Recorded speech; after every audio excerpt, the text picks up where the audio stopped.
Halo, halo, halo. Kembali lagi bersama saya dalam materi valuasi saham. Dan kali ini adalah video ketiga, di mana video ketiga ini akan membicarakan tentang materi kelanjutannya. Ya, jika materi di video pertama ya itu menjelaskan tentang konsep dasar saham, apa, mengapa, dan bagaimananya. Terus kemudian di video kedua sebelumnya kita telah belajar tentang dua metode valuasi saham, yaitu dengan menggunakan PER ya atau price earning ratio dan juga menggunakan PBV, price to book value ratio. Maka di video ketiga ini akan fokus untuk membahas tentang metode valuasi saham dengan menggunakan dividen discount model. Nah, nanti dividen discount model ini itu juga terdiri dari tiga macam model.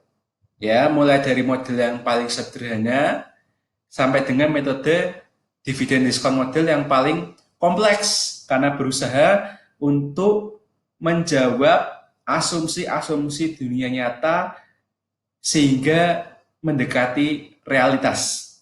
Ya, tetapi seperti yang sudah saya jelaskan di video kedua ya, bahwa valuasi saham yang paling bagus ya itu adalah dengan menggunakan pendekatan arus kas. Jadi arus kas yang diasumsikan sebagai dividen atau nilai sisa bagi hasil perusahaan. Ya. Jadi dividen yang dibagikan perusahaan itu dianggap sebagai arus kas. Tetapi arus kas tersebut itu berusaha untuk di present value-kan. Sehingga dividen diskon model di sini ya, dalam slide ini dikatakan bahwa perhitungan harga saham sekarang yang menyatakan bahwa nilai saham seharusnya atau kata lainnya adalah nilai intrinsik saham sama dengan present value dari semua dividen yang diharapkan akan diterima di masa depan. Sehingga proses penghitungannya itu mirip dengan materi nilai waktu uang, yaitu present value. Ya, present value majemuk yang sudah kita pelajari beberapa minggu yang lalu. Ya, cuma bedanya di sini ya, yang ada di atas itu kan future value. Tetapi di sini future value, nilai masa depan di sini konteksnya menjadi dividen yang akan diterima di masa depan. Entah itu setahun kemudian, ataupun 2 tahun kemudian, ataupun 3 tahun kemudian, 4 tahun kemudian, 5 tahun kemudian, sampai seterusnya. Dan diasumsikan nanti sahamnya akan dijual dengan target berapa gitu ya, berapa rupiah per lembar saham. Nah, itu semua di present value kan, kemudian akan menghasilkan yang namanya PO atau price di tahun 0, atau filosofinya adalah harga atau nilai intrinsik saham yang sebenarnya di saat ini. Ya. Nah, untuk contoh soalnya sendiri itu cukup gampang ya. Misalnya ya, diramalkan bahwa Google ya, Google itu IPO ya, sahamnya bisa kita beli, benar ya. Google akan membayar dividen berturut-turut sebesar $3, $3,24, dan $3,5 per lembar untuk 3 tahun mendatang. Pada tahun ketiga, kita bersiap untuk menjual sahamnya ketika harga pasar menyentuh $94,48 per lembar. Nah, sekarang berapakah harga saham apabila diprediksi bahwa expected return-nya adalah 12%. Jadi expected return itu adalah tingkat pengembalian yang diharapkan investor kalau misalnya investor tersebut itu beli sahamnya Google. Itu ya. Ya, ini adalah proses perhitungannya, tetapi sebelum kita masuk ke proses perhitungan, coba kita identifikasi dulu. Ya, di sini ada 3 angka dividen, ya, untuk 3 tahun mendatang. Berarti $3, ya, itu dividen tahun pertama. $3,24 itu dividen tahun kedua. Dan $3,5 ini adalah dividen tahun ketiga. Nah, kalau kita kembali ke slide sebelumnya, kan ini. Berarti di sini $3, terus kemudian nanti ini di sini adalah 3,24. Nah, terus kemudian karena emang terakhirnya adalah tahun ketiga, maka div-nya ini yaitu waktu yang terakhir yaitu tahun ketiga menjadi dividen tahun ketiga. Nah, terus ini ada kata-kata plus PH yaitu price di akhir tahun investasi.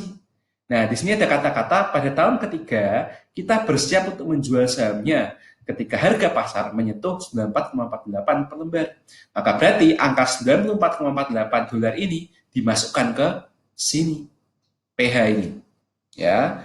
Nah, terus menyisakan satu komponen lagi yaitu R. R di sini itu dari kata rate. Rate itu berarti persentase. Nah, persentase apa? Di sini diasumsikan persentasenya itu konteksnya adalah return yang diharapkan investor jika dia investasi di saham tersebut, yaitu 0,12 alias 12%. Sehingga perhitungannya jadi seperti ini. Ya. Jadi 1 plus 0,12 ya, berarti kan 1,12 dipangkatkan 1, terus kemudian dia menjadi pembagi 3. Terus kerjakan yang tahun kedua. 3,24 dibagi hasil pangkat 2 dari 1,12. Kemudian kerjakan yang tahun ketiga. 3,5 ditambah 94,48 dulu ya. Kemudian hasilnya dibagi dengan 1,12 yang dipangkatkan dengan 3. Nanti kalian akan menemukan 3 angka ya, angka pertama untuk tahun pertama, angka kedua untuk tahun kedua, dan angka ketiga untuk tahun ketiga. Lalu kemudian dijumlah, jadinya adalah $75. Berarti kita bisa ngomong ya bahwa kalau misalnya Google itu beneran ya membayar dividennya itu persis $3, 3,24 dan 3,5, dan tahun ketiga Google itu harganya bisa menyentuh 94,48 per lembar. Nah, berarti kita harus punya pandangan bahwa kalau misalnya aku mau beli sahamnya Google sekarang, aku harus periksa kira-kira sekarang harganya Google itu $75 atau tidak. Nah, biasanya sih nggak mungkin ya, karena biasanya pasar itu punya berbagai macam pertimbangan. Bisa aja harga pasarnya misalnya ya, kamu udah tahu PV-nya atau harga intrinsiknya, nilai intrinsiknya itu $75 Google. Ya, kelak kamu akan menuju ke 94,48. Sekarang kamu lihat di browser, kamu cari-cari sekarang harga Google berapa sih per lembarnya? Oh, sekarang harganya Google per lembar saham itu adalah $80.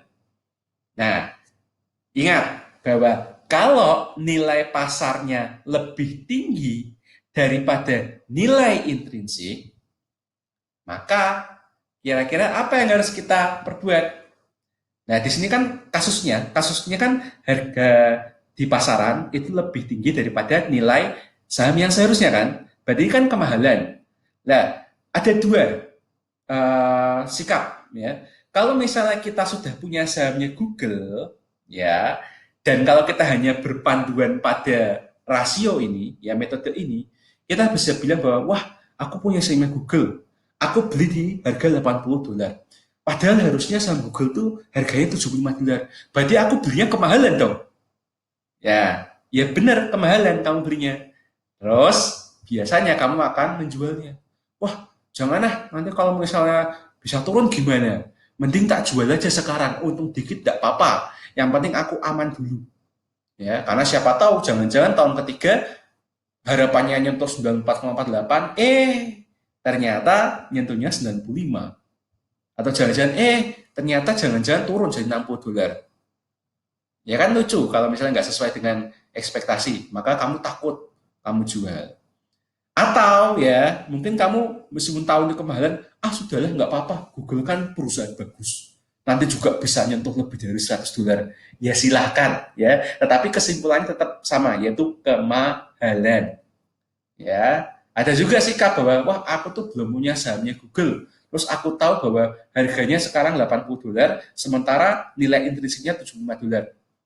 Ah, mending aku wait and see aja deh. Mending aku lihat-lihat. Siapa tahu nanti kalau ada kejadian yang buruk, nilainya Google jadi turun. Nah, pas turun di 75 dolar, tak beli. Nah, itu bisa juga sebenarnya. Sikap seperti itu bisa ya. Cuma pertanyaan sekali lagi, menurut kalian Google itu perusahaannya bagus apa enggak? Oke ya, jadi sekali lagi, valuasi saham silakan dipakai metodenya, tetapi jangan dijadikan sebagai satu-satunya pengambilan keputusan. Itu ya. Terus kalau harganya 70 dolar gimana Pak? Ya kalau misalnya harga saham sekarang 70 dolar, sementara nilai intrinsiknya 75 dolar, ya berarti kan pasar saham sekarang kan menawarkan kalian harga diskon. Lah normalnya kamu harus keluar uang 75 dolar, tapi sekarang kamu bisa beli sahamnya Google 70 dolar. Ya berarti kan saham tersebut diskon. Ya kan? Ya udah, beli saja. Kamu punya sahamnya Google, kalau kamu sudah punya sahamnya Google ya tambah aja muatannya. Kalau kamu belum punya sahamnya Google, ini kesempatan. Itu ya. Jadi begitu cara menyikapi hasil perhitungannya.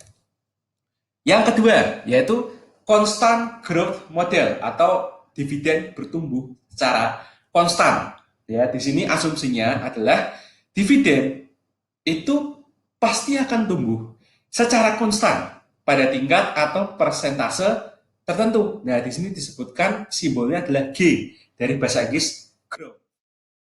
Ya. Model ini ya cocok dipakai jika perusahaan yang kita nilai itu adalah perusahaan yang mature atau dewasa.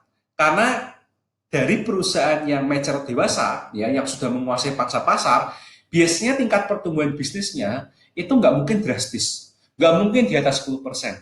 Ya, pertumbuhannya mungkin paling sekitar ya 5%, 8% seperti itu. Tapi stabil, bahkan cenderung mengikuti pertumbuhan ekonomi nasional. Ya, misalnya Indonesia selama berapa tahun terakhir ini pertumbuhannya stabil 5%. Kalau misalnya perusahaannya gede, misalnya Unilever atau Indofood atau apa, itu kan perusahaannya kita tahu. Ya jangan-jangan mereka juga pertumbuhannya ngikut dengan Indonesia 5% saja. Ya. Jadi memang ini asumsinya begitu ya. Asumsinya bahwa kalau mau pakai metode ini, pastikan dulu perusahaannya ya pertumbuhan bisnisnya itu stabil. Artinya perusahaan ini sudah dewasa, ya sudah apa namanya tidak newbie lagi ya, tidak noob lagi, ya sudah lebih dari puluhan tahun berdiri gitu ya. Rumusnya ya sama ya dengan asumsi bahwa kita mempresent value-kan ya, arus kasnya. Cuma tadi ya kita mengasumsikan arus kasnya itu kan ada banyak di masa depan ya. Tapi masalahnya dengan model sebelumnya adalah kita itu sudah punya bayangan bahwa berapa tahun kemudian dividen yang akan dibayarkan itu sekian, sekian, sekian, sekian, dan sekian. Nah, padahal itu kan asumsi, ya kan? Asumsi itu bisa benar, bisa salah. Ya, lagian kita apanya Google? Apakah kita direksinya Google sehingga kita tahu bahwa kita akan bagi dividen berapa tahun ke satu, tahun kedua, tahun ketiga? Kan enggak, gitu. Ya, maka yang pertama tadi model pertama itu adalah model akar, ya, model istilahnya model asli dari dividen method, ya, dividen method. Tapi di sini dengan constant growth model ya dan dengan membatasi asumsi bahwa ini hanya bisa digunakan di perusahaan yang sudah dewasa atau mature sehingga pertumbuhannya stabil, itu sama saja bahwa model ini, constant growth model yang ini ya itu sedikit lebih realistis. Model ini itu hanya mengakui satu hal, yaitu kita hanya bisa tahu nilai dividen yang terakhir kali dibagikan oleh perusahaan. Seperti di video pertama tadi, bahwa terakhir kali ya November 2019 kemarin, Sido muncul membagi sahamnya Rp22 per lembar saham. Nah itu D0. Ya, itu yang diakui. Dan itu memang fakta. Kita nggak mengada-ngada, kita nggak memprediksi, kita tinggal ngambil datanya. ya. Terus yang kita tahu juga adalah tingkat pertumbuhan perusahaan. Nah, yang namanya tingkat pertumbuhan perusahaan itu juga bisa diukur, ya, melalui data-data laporan keuangan, ya, entah tingkat pertumbuhan labanya, tingkat pertumbuhan asetnya, tingkat pertumbuhan ekuitasnya, apapun itu, ya, selama kalian punya asumsi yang benar, yang namanya growth itu sangat matematikal, logis, semakin mendekati kenyataan. Terus kemudian tingkat keuntungan yang disyaratkan pada saham tersebut itu diasumsikan sebagai KS, ya, atau di model sebelumnya itu R, ya. Cuma di sini untuk membedakan dengan model sebelumnya itu KS. Nah, ini kan akan tahu kenapa rumusnya itu sengaja membedakan, ya, meskipun sama-sama tingkat keuntungan yang disyaratkan atau expected return. Ya, jadi model constant growth model ini juga disebut sebagai Gordon model sesuai dengan nama penemunya yaitu Myron J. Gordon. Ya, coba contohnya, misalnya saham Google lagi, ya, kita tahunya bahwa dividen terakhir, ya, katakanlah misalnya sekarang kan bulan April, ya, katakanlah misalnya Google terakhir kali bagi dividen itu bulan Februari kemarin, ya, Februari 2020 kemarin, ya, itu membagi dividen sebesar 1,82 dolar. Artinya ini sudah fakta, bukan asumsi lagi. Terus tingkat pertumbuhan perusahaan, ya, sebesar 10%. Katakanlah 10% ini adalah pertumbuhan laba bersihnya. Ya, berarti kan fakta juga. Karena kamu bisa ngambil dari laporan keuangan. Nah, terus kemudian investor ingin return sebesar 16%. Nah, return sebesar 16% ini kan expected kan, yang diharapkan. Ini bisa jadi subjektif, bisa jadi objektif. Subjektif itu maksudnya apa? Ya, kalau misalnya kalian menggunakan rumus ini untuk kepentingan kalian, dan kalian punya semacam standar. Wah, aku pengen kalau aku invest di saham, returnnya itu harus 2 kali lipat dari deposito di BPR, ya, katakanlah deposito BPR Mandiri Arta Abadi Semarang setahun 7%, ya, atau misalnya 8%. 8% kali 2 berapa? 16%. Ya udah pakai aja itu. Nah, itu kan subjektif, ya. Karena itu artinya hitungan ini bisa berbeda antara kamu dengan teman kamu. Misalnya yang berpendapat bahwa wah mendingan tetap aja lah, yang penting asalkan itu di bawah inflasi, ya, tidak di bawah inflasi. Inflasi itu berapa sih? 5%. Ya udah, katakanlah misalnya di atas inflasi 8%. Ya udah, berarti 0,08. Kan subjektif sekali. Tapi sebenarnya bisa juga dibikin objektif, ya, dalam praktiknya. Misalnya apa? Ya, misalnya ya, dari misalnya Google. Wah, kita lihat dari tahun ke tahun. Misalnya tahun 2010 sampai tahun 2019. Wah, tahun 2010 harganya 10 dolar. Terus kemudian tahun 2019 harganya sudah 50 dolar. Wah, berarti 500%. Nah, 500% dibagi 5 berapa? Ya, bukan dibagi 5 ya, 10 misalnya ya. Berarti 50%. Ya udah, berarti expected return-nya 50%. Ya, itu juga bisa, ya. Dan terkadang memang banyak investor itu menggunakan potensi capital gain sebagai expected return-nya sebenarnya, ya. Oke, kalau misalnya soal seperti ini, hasilnya bagaimana? Ya udah, ini 1,82 ini kan DO, ya, D0. Maka 1,82 dikali 1 plus G, growth-nya, pertumbuhan perusahaan itu 10%. Maka 1 plus 0,1 sama dengan 1,1. Nah, ini 1,82 tinggal dikali dengan 1,1. Nah, tinggal kita ngerjakan yang bagian penyebutnya. Investor ingin return sebesar 16%, berarti KS-nya 0,16. Dikurangi G, growth-nya 10%, 0,1. Berarti kalau dikurangi jadinya 0,06.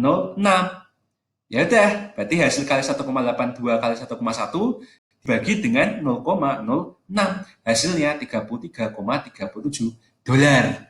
Lah, memaknainya persis sama dengan model yang sederhana tadi. Tinggal cek aja, sekarang harga pasarnya berapa. Kalau 40 berarti sahamnya Google lagi kemahalan. Kalau misalnya harganya adalah 25 dolar, berarti sahamnya Google itu sedang kemurahan. Nah, tinggal kalau punya sahamnya gimana? Kalau belum punya sahamnya gimana? Ya, pikirkanlah itu, ya. Tuh.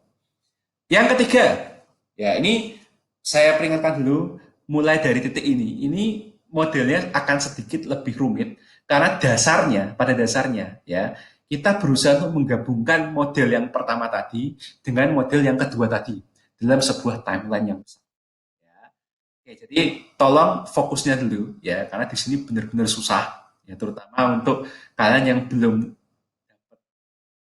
ya apa namanya dasarnya tapi ya coba ya dicoba pahami dan sambil coba latihan nanti ya. Oke, jadi kenapa kok bisa sampai ada model yang ketiga ini?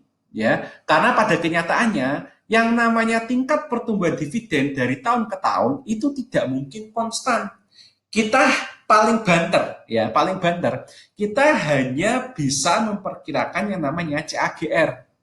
CAGR itu kalau nanti kalian tahu CAGR ya, itu adalah Compound Asset Growth Model, ya, growth rate.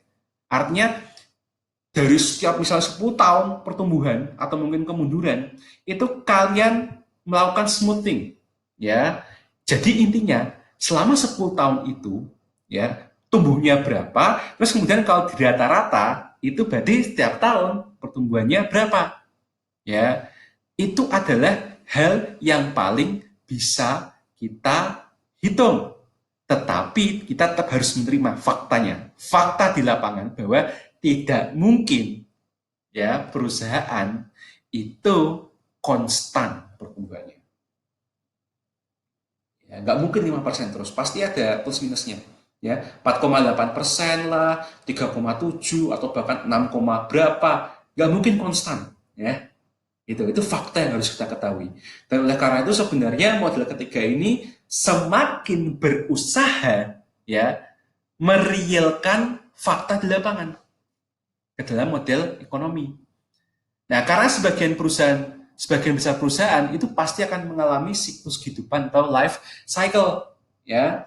Jadi waktu pertama berdiri, ya, dia akan mengalami yang namanya early faster growth, ya. Terus kemudian semakin dia besar, terus kemudian dia bisa nyewa pegawai, ya, dia akan mengalami pertumbuhan yang lebih besar daripada ekonomi nasional. Ya, katakanlah dulu kalau dia jualan itu untungnya bisa sampai 20%, 40%. Terus ketika dia udah punya karyawan semakin besar, memang dia omsetnya semakin besar. Tapi laba bersihnya ya itu mungkin turun, bukan 20-40%, tapi mungkin 10-15%. Ya karena untuk gaji karyawan, untuk beli aset, untuk pajak dan lain sebagainya yang lebih besar. Ya, tapi paling enggak lebih cepat daripada ekonomi. Misalnya Indonesia 5%, sementara kamu udah punya pegawai tapi masih bisa tumbuh laba bersihnya 10%, kan lebih gede. Terus kamu semakin gede lagi perusahaannya, semakin gede perusahaannya, kamu buka cabang, pegawaimu udah bukan pegawai lagi, ada karyawan supervisor, manajer divisi, bahkan sampai buruh. Kamu bangun pabrik, semakin gede, omsetmu sudah bukan jutaan, udah bukan puluhan jutaan, udah bukan miliaran, puluhan miliar omsetmu. Laba bersihmu miliaran. Nah, tetapi karena kamu mempunyai banyak beban, sehingga laba bersihmu terkadang itu menjadi sama dengan ekonomi itu sendiri. Ya, kalau tadi masih bisa 10-15%, mungkin sekarang 6-8%. Ya. Nah, terus kadang-kadang kalau misalnya banyak pesaing masuk dan pesaing itu lebih jago daripada perusahaan kamu, lebih gesit dalam marketing ya dari perusahaan kamu, kamu pasti akan digrogoti nih, ya profitnya. Maka kadang-kadang kalau tidak dirawat perusahaanmu, itu kan kamu bisa mengalami ya pertumbuhan yang lebih rendah daripada pertumbuhan nasional itu sendiri. Katakanlah karena banyak sekali saingan, terus terbagi-bagi profitnya, terus tinggal kamu hanya mendapatkan pertumbuhan profit sebesar misalnya 2-3%. Nah kan kalah dengan GDP Indonesia 5%. Itu ya. Jadi karena ada fakta siklus kehidupan perusahaan seperti ini, maka constant growth model itu tidak bisa diakui lagi sebenarnya. Harusnya kalian ketika melakukan valuasi saham juga itu menggunakannya non constant growth model ya. Coba kita lihat langkah-langkahnya melakukan perhitungan non constant growth model ya itu ada 5 langkah. Tapi pada dasarnya nanti kamu akan membuat sebuah timeline, di mana timeline tersebut itu akan menjadi dua area, yaitu area 1 dan area 2. Ya. Tapi ini, yang pertama kamu harus menentukan dulu atau mengidentifikasi ya pertumbuhan dividennya itu berapa persen. Ya. Terus kemudian menghitung percent value dividen selama periode di mana dividen tumbuh dengan tidak konstan. Kita sebut area 1. Ya. Kenapa kok kita sebut sebagai area di mana dividen tumbuh dengan tidak konstan? Ya karena kita mengasumsikan bahwa pada tahun ke-0 sampai tahun ke berapa itu kita masih baru berdiri. Kita kan lebih tinggi daripada pertumbuhan ekonomi, maka tidak. Tapi semakin kita bertambah tua perusahaannya, ya kan kita kan akan mulai seimbang dengan ekonomi nasional dan stabil, mature. Sehingga akan muncul yang namanya area 2, yaitu area di mana periode dividennya itu tumbuh dengan konstan. Ya, itu. Jadi ketika awal masuk, ya awal masuk ke pasar, kamu bikin bisnis, dividennya biasanya tumbuhnya nggak konstan. Kadang bagi, kadang enggak. Kalau bagi dividen juga kadang-kadang naik turun, kan nggak konstan. Sementara ketika kamu sudah besar sekali, mature, kamu dividen yang dibagikan biasanya tumbuh dengan konstan. Dan investor juga mulai bisa memprediksi ya kira-kira tahun depan berapa, karena kemarin kan sudah bayar segini, tumbuhnya juga segini, paling tahun depan segini, nah gitu ya. Terus kemudian yang keempat, menghitung present value harga jual di masa depan dengan dua langkah. Yang pertama, menghitung present value harga saham pada horizon time dengan model constant growth model, dan menghitung horizon value atau P2 untuk kemudian di present value-kan pada tahun ke 0. Terus kemudian terakhir, menjumlahkan langkah 2 sampai dengan langkah keempat untuk mendapatkan PO, ya, P0 atau nilai intrinsik saham tersebut, ya. Nah, kita langsung contohnya saja ya, biar kalian tidak bingung. Misalnya, Sentul City Tbk selama ini membagikan dividen yang jumlahnya bervariasi, ya. Diperkirakan kenaikan pendapatan ya sebesar 20% per tahun selama 2 tahun mendatang. Tetapi setelah tahun kedua, pertumbuhan pendapatan G2 itu akan turun menjadi 5% per tahun dan diasumsikan sampai waktu yang tidak terhingga. Nah, di sini itu ada dua macam pertumbuhan ya. Jadi langkah pertama kan menentukan estimasi dividen atau identifikasi ya. Ada kata-kata pertumbuhan. Di sini ada kata-kata pertumbuhan, yaitu pertumbuhan pendapatan. Tetapi ada dua jenis. Ada yang 20%, ada yang 5%. Ya. Nah, di sini yang 20% kita anggap sebagai G1, sementara yang 5% ini kita anggap sebagai G2. Ya. Angka 1 dan 2 itu sebenarnya merujuk pada area 1 dan area 2. Artinya ketika kalian akan menghitung ya menggunakan growth, kalau di area 1 kamu pakainya 20%, kalau di area 2 kamu pakainya 5%. Ya. Itu. Terus pemilik perusahaan menginginkan return sebesar 18% per tahun, ya. Kemudian data yang bisa diambil adalah dividen terakhir yang dibagikan itu sebesar 200% per lembar. Maka berapakah nilai intrinsik harga saham Sentul City Tbk sekarang? Nah, di sini. Ya. Nah, di sini agak agak besar ya, agak besar gambarnya. Coba ya saya pandu, tolong fokus dulu ya. Jadi di sini itu ada dua area ya. Area yang pertama itu adalah area yang disebutkan di sini, G1, yaitu yang namanya pendapatan dividen itu tumbuh sebesar 20% per tahun selama 2 tahun mendatang. Berarti dari tahun 0 ya, D0 tadi berapa? D0 kan Rp200 per lembar. Maka D0 itu di sini, Rp200 per lembar, kemudian akan dibagikan dividen pertama di tahun pertama dan dividen di tahun kedua. Tapi ya, tahun pertama dan tahun kedua ini itu sebenarnya masih area 1. Ingat di sini, lihat. Sekali lagi di sini sebesar 20% per tahun selama 2 tahun mendatang. Ya, kayak gini. Ya. Terus apa yang harus kita lakukan? Yang harus kita lakukan pertama-tama adalah menentukan ya dividen tahun pertama itu berapa dan dividen tahun kedua itu berapa. Nah, cara yang menentukan bagaimana? Di sini ya, pertumbuhannya berapa? 20%. Maka kalau tadi D0 ya, itu Rp200, maka ketika kita maju ke tahun pertama, setahun ke depan, berarti kan kita melakukan yang namanya future value. Perhitungan future value, yaitu 200 dikali 1 plus 0,2. 20% kan jadi 0,2. Maka 200 dikali 1,2 sama dengan 240. Dengan kata lain, kita memprediksi bahwa dividen setahun ke depan itu Rp240. Nah, terus di sini kita juga masih harus menghitung dividen tahun kedua. Dividen tahun kedua juga menggunakan rumus future value, yaitu D0 tadi 200, tapi dikalinya dengan 1,2 yang dipangkat 2.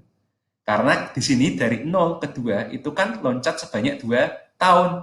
Maka perpangkatan tahunnya adalah 2.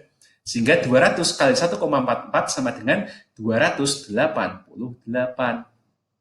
Ya, jadi langkah pertama itu kalau misalnya dividennya di tahun 1, tahun kedua dan seterusnya itu ditentukan, kita harus mencari dulu, ya. Dan di sini kita punya 2 angka, yaitu D1 240, D2 288. Nah, untuk melakukan valuasi saham dengan dividen model, ya prinsipnya adalah di present value kan. Nah, di present value kannya di mana? Di sini. Yaitu 240 ini ya, kita present value kan ke tahun 0. Ya, modelnya nih, PV dari D1 yaitu 240 dibagi 1 plus 0,18 yang dipangkatkan 1. Ingat, tadi di sini 18% adalah return yang diinginkan pemilik perusahaan sebesar 18% per tahun. Ya, ini. Tuh ya, di present value kan sehingga Rp240 itu sebenarnya setara dengan Rp203,39 di masa sekarang. Oke, terus angka kedua yaitu 288. Itu di present value kan ke tahun 0 juga. Metodenya sama, present value-nya. Sederhana, yaitu 288 dibagi 1 plus R, ya, expected return-nya 0,18, yang kemudian dipangkat 2. Berarti 1,18 pangkat 2 dulu, kemudian hasilnya menjadi pembagi dari 288. Hasilnya 206,84. Nah, sehingga di tahun ke-0 kita sudah mendapatkan 2 angka present value. Dan 2 angka present value ini adalah Rp203,39 dan Rp206,84. 2 angka ini masih merupakan area pertama, yaitu area di mana perusahaan ini itu baru jalan, baru bertumbuh, mengalami pertumbuhan yang tidak konstan gara-gara ya dia masih baru berjalan. Seperti yang saya jelaskan tadi, maka nggak konstan. Kita asumsikan ini adalah periode yang nggak konstan. Nah, terus kemudian area kedua itu adalah area setelah tahun kedua. Jadi area setelah tahun kedua itu saya langsung andaikan sebagai tanda panah. Karena di sini ada kata-kata setelah tahun kedua pertumbuhan pendapatan G2 akan turun menjadi 5% per tahun dan diasumsikan sampai waktu yang tidak terhingga. Artinya 5% ini diasumsikan konstan selama-lamanya. Nah, oleh karena itu, karena ada kata-kata konstan, maka di sini ya, itu kalian melakukan yang namanya dividen constant growth model. Ya. Caranya gimana? Ini. Karena kan di sini ya, tahun kedua itu adalah tahun terakhir bagi area 1. Tetapi tahun kedua itu adalah tahun awal bagi area 2. Jadi meskipun di sini namanya D2, tapi D2 ini jika kamu itu masih di area 1. Tapi kalau kamu udah di area 2, ya di sebelah paling kanan yang tidak terhingga ini, D2 itu kamu anggap sebagai D0, seolah-olah D0, ya. Karena itu adalah awal kamu melangkah, ya, melangkah ke dunia yang konstan tak terhingga. Nah, oleh karena itu yang diambil di sini dividennya itu bukan 200, bukan 240, tetapi 288. Rumusnya ini ya. Jadi D2 dikali 1 plus G dibagi KS dikurangi G. Ya. Jadi 288 dikali 1 plus G. G di sini pakainya bukan G1. Ya, kalau G1 kan 20% atau 0,2. Sementara G2 itu 5% atau 0,05. Maka 1 plus 0,05. Nah, nanti 1,05 dikali 288 hasilnya 302,4. Nah, terus kemudian yang bawahnya yaitu KS dikurangi G. KS-nya tetap ya, di sini diasumsikan tetap menginginkan return sebesar 18% per tahun. Di sini tidak disebutkan apakah ini berlaku di area yang tidak konstan atau area yang konstan. Berarti karena tidak ada keterangan seperti itu, kita anggap ini berlaku untuk dua macam asumsi tersebut. Nah, oleh karena itu, kita bisa masukkan lagi 0,18 dikurangi growth yang kedua, yaitu 0,05. Hasilnya 0,13. 302,4 dibagi 0,13. Hasilnya adalah 2326. Nah, 2326 itu bukan nilai intrinsik. Itu disebut sebagai yang namanya horizon value. Nilai horizon. Nilai ufuk timur. Atau kalau kalian bingung, ini apaan sih value ini? Jadi value ini itu adalah value yang diharapkan ya bahwa kelak di masa depan ya harga sahamnya itu bisa sampai 2326 kok. Bisa ya dengan metode ini. Normalnya begitu normalnya. Maka disebut horizon value. Karena kamu memandang ke arah yang tidak terbatas, tetapi yang namanya tidak terbatas ya, kalau manusia melihat ke langit yang tidak terbatas, kan tetap aja ada sebuah garis kan. Sebuah garis yang memisahkan antara langit dengan bumi, yaitu horizon. Seenggaknya itu kan yang menjadi batas penglihatan kita. Maka disebut horizon value. Dan kita bisa memprediksinya dengan angka matematika. Oke, katakanlah kita sudah tahu bahwa seenggaknya aku bisa melihat bahwa di masa depan ini bisa ke 2326. Nah, pertanyaannya, terus cara nyari nilai intrinsiknya bagaimana dong? Nah, caranya intrinsiknya adalah seperti ini. 2326 ini itu kan merupakan nilai horizon yang dimulai di tahun kedua. Ya kan? Kita memandangi tahun kedua ke arah nggak terbatas. Tetapi karena kita melihatnya di tahun kedua, ini bukan nilai intrinsik. Nilai intrinsik itu apabila kita melakukan present value sampai ke tahun 0. Berarti angka 2326 ini masih harus di present value-kan 2 tahun ke belakang. Sehingga rumusnya adalah 2326 dibagi 1 plus 0,18 tetapi dipangkatkan 2. Ya, karena tahun kedua itu adalah tahun 0 dari area 2, kemudian mundur lagi 2 tahun. Sehingga di sini hasilnya 1670,5. Nah, di sini kita mendapatkan angka ketiga, yaitu present value dari horizon value area 2, yaitu 1670,5. Sehingga kesimpulannya adalah nilai intrinsik saham ini, Sentul City Tbk ini, merupakan jumlah dari present value dividen area 1 ditambah dengan present value dari horizon value di area 2. 410,23 ditambah 1670,5 sama dengan 2080,73. Ya, jadi model ini sebenarnya ya itu membuat kita tuh bisa tahu seenggaknya beberapa jawaban. Yang pertama adalah nilai intrinsik saham ini itu 2080,73. Yang kedua, bahwa saham ini bisa sampai ke angka 2.326. Yang ketiga, jika kita ya saat ini memiliki sahamnya Sentul City ini ya, itu misalnya di atas 2080, misalnya 2200 gitu ya, berarti kan kita bisa menyimpulkan bahwa harga saat ini overvalue atau kemahalan. Dan kalau misalnya harga sahamnya saat ini di pasaran itu 1.800, berarti kita bisa ambil kesimpulan bahwa sahamnya sedang under value atau kemurahan. Nah, akhirnya bisa ditutup sebenarnya kesimpulannya bahwa yaudah, berarti kalau kemahalan aku harus gimana? Kalau kemurahan aku harus gimana? Entah kamu punya sahamnya atau kamu belum punya sahamnya. Ya, itu. Ya, jadi ini merupakan salah satu proses valuasi saham ya yang paling matematis dan bisa dibilang mencoba untuk mendekati realitas ekonomi yang ada di sebuah perusahaan.